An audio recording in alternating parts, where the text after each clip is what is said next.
Welcome everybody to another episode on Just for the Modders. Thank you everyone for tuning in.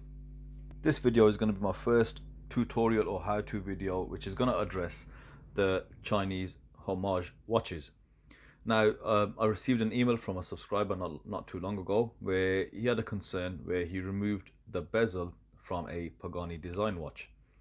And he had a bit of difficulty putting it back together because it is not the usual standard of bezel that we see, or the actual mechanism behind it. So if you look back at episode 4, I believe, where I talk about the bezels on the Seiko SKX 013 and the Monster, which is a project that I'm doing, you've got that traditional click spring mechanism that we see on Seikos. Now, my expertise is only in Seikos, so I don't know how the other watch brands do it, but these AliExpress watches, these Chinese Homage watches of the Seikos, they use a very different mechanism, and you find that same mechanism on the Pagani design, and that mechanism basically involves a retention wire. That's what gives you that click, and it involves just the way it's put together is quite different, and if you were to pop it off, it is very difficult to get back on if you haven't had previous coaching, or there's no tutorial out there. Through my experience, I've been reviewing watches for I think coming up to a year now, and about 99% of that is the watches that come out from China and the Chinese Homages. And even though I'm reviewing the watches and I'll try to break down which one's better, I do quite a fair few comparisons. I think when you start taking them apart, you get a much better indication of which is actually a lot better, and how they fare amongst each other, what level of machining has gone into it, just to give you a better, how can I put it, better overview of the quality that you are getting with that watch that you buy. So I've got a variety of bezel inserts here, bezels, sorry, here, a few AliExpress watches, Chinese Homages, and I'm gonna take them apart, break it down, give you as much information as I can on what to expect when you do try to take the bezels off. Now, first and foremost, when it comes to these Homage watches, what I want to address is what will happen when you do open these watches out. So we're just talking about the bezels now. Number one, you cannot replace the bezels.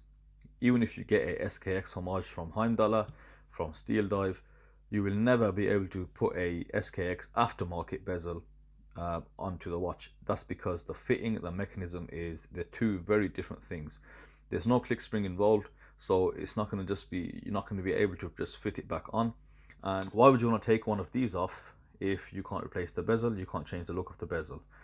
Easy. People do that to take off the bezel insert. So that is primarily the reason why you will be taking off bezels on these kind of watches. So what's the story with the Heimdallr? That's the story. So I had two Heimdallrs, and this was my actual original one that I bought about a year ago, and I just got curious one day. I thought, let me just open it, and what I ended up doing is, this was the actual bezel that took off this. I ended up bending it. It wouldn't sit back on, so I snapped the ceramic bezel insert as well. So a whole host of stuff happened, but I don't mind doing that at all, because it's a great learning curve for me. It's a great opportunity for me to learn, and hopefully this is why I want to start the channel, is so I can feed back to the subscribers and it will prevent you from making these mistakes. Now, I then ended up getting another Heimdallr. I had another problem with that one, but let's not even go there yet. So what I did, basically, I cannibalized one, took off the bezel, and managed to replace it on my original one. So what was the problem? Why did it bend? Okay, what you'll notice is, from China, you get different types of bezels. Now, you've got to pay attention when you rotate them, and you get a good feel. Now, while I've been reviewing these watches, I have mentioned it on a few videos that they just feel lighter. There is a clear difference between the kind of bezel. Now, number one, not all of the bezels are 316L stainless steel. Some are a cheaper version, a cheaper style of steel. I think 306, I forget what the numbers are, but just a grade or two below actual 316L. So that is going to affect the integrity of it, number one. Now, number two, the thing is look how thin this actual bezel is. Now you compare that to your Seiko bezels, even with the aftermarket parts, they're solid stainless steel and thick, so you can pry them off without bending them. Now this one, the reason it bent is because I used my pry tool and I went it from one side and I just pressed up and literally it just buckled under the strain. And what I then found is there's this wire here which fits into this hole on the case, and that is what held or made that ratchet sound. So if I turn the bezel over, you can have a look at all these small little teeth here, and what this actually does, this is what makes that sound when you're turning it. Now there is a plus to this. If the bezel's done right and you've got the right kind of retention wire, the bezel sound, the movement on the bezel is, you can get a really perfect one, much better than Seiko's. So for example, the Heimdallr has a very tight bezel, and at the same time there's zero backplay, right? And the alignment usually is perfect, as you can see. So that's awesome. And same thing with the Proxima, right? There is a difference between bezels. So the Proxima bezel is a lot better, it is a lot thicker, even, and the way you know is by rotating it if they feel light or not. So this is full 316L stainless steel, the bezel is. And you know, then when people wonder why you're paying so much for certain brands, you know, it's down to these small little details, these small little parts, which will add the value at the end.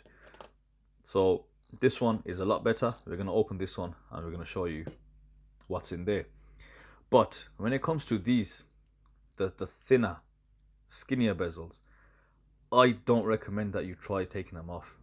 It's going to be a hit and miss. If I took this one off now to show you, there's a chance that I could damage the bezel, because I'm sure there's a knack point to it. And the way I actually took it off the correct way with the you know, the donor Heimdallr 62 mass I had, is I had to insert and pry just ever so gently and go around to the other side. Now, for the subscriber who asked the question, it was a Pagani design. Now, Pagani design, the bezels are appalling, right? Forget what, you know, value for money. The actual bezel is rubbish. There's a lot of play in it, vertical, horizontal. They're also very light and tinny, but you also feel that they are quite thin. Now, with those bezels, again, you want to be really careful. So fair play for attempting it and not damaging it and getting it off. And the main problem there is, now how do you get it back on? Sorry, it's worth mentioning now, in the middle of the bezel, you will more than likely always have this little wire here as well, which is multi-sided. So you can just, I'll take it out. This is what it looks like. Now that is a retention wire that will keep the bezel onto the case. The way it does that is, there's a little groove on the actual case, and once you've got this wire to hold the ratchet part of the bezel, this little wire here should slot right into here and keep the bezel from popping off. So you put the wire back in the center. Now you can, if you're not careful, totally snap it or bend it or break it, but you know, with most things you just need to be a bit careful and exercise some caution. Once you've put that back in, let's get this wire back in.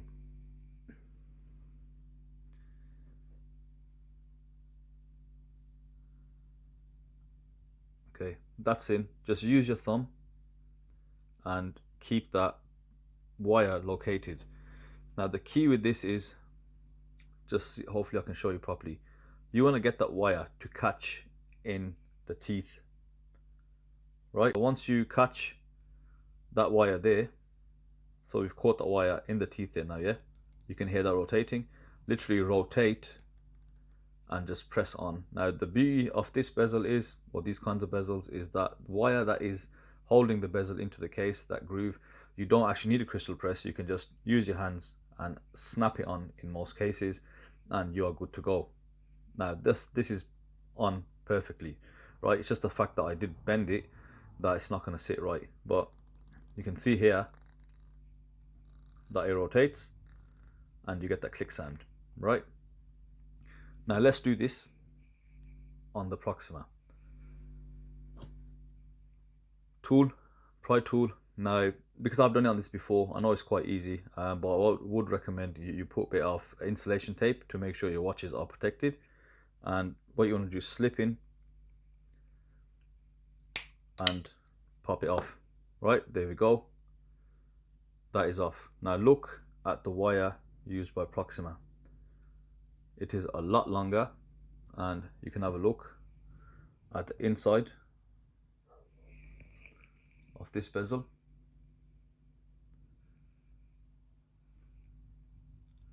So you can see that wire, the retention wire that is inside that bezel.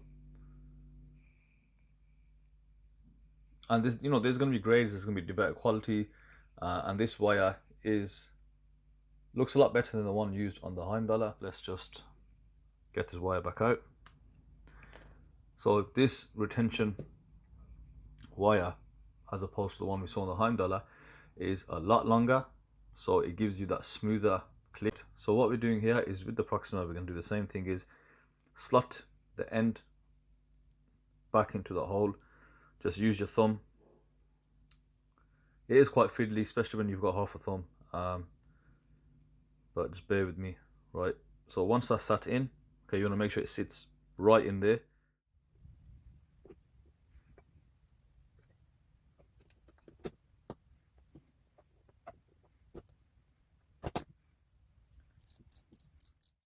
There you have it. That took a lot longer than anticipated.